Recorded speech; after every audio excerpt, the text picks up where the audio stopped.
ነቢዩ ዓለይሂ ሰላቱ ወሰላም ምን አሉ? ማንኛውም ሴት ሽቶ ተቀብታ ከዛ በኋላ በሰዎች ዘንድ አልፋ ሁሉም ሰው ሽቷ ከደረሰው እሷ እንደ ዝሙተኛ ናት አሉ የአላህ መልእክተኛ።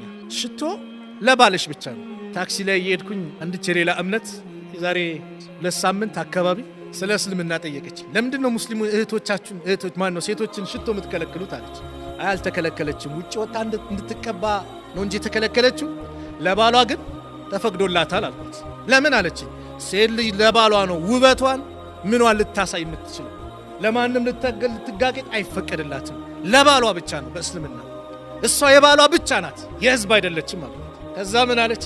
አንድ ህጋችሁ ግን ደስ ይለኛል አለች። ምን አይነት ህግ አልኳት። ሴቶቻችሁን ቤት ተቀመጡ የምትሉት አለች። እኔ ሴቶችና ህፃናት ነው የምሰራው አለች። እና የዛሬ ችግር ልጅ እንደዚህ የሆነ ተበላሸ፣ ታረደ፣ ምን የእናትና የልጅ መለያየት ነው። እኛ ሴቶች ካልወጣን አልን አደባባይ አለች። ሱብሃንአላህ የመሰከረች የሌላ እምነት ተከታይ ናት። ይህ ህግ ደስ ይለኛል አለች። እስልምና ሁሉም ህጉ ደስ ይላል አልኳት። አንዱ ህግ ብቻ ነው። ሁሉም ህግ ምንድነው?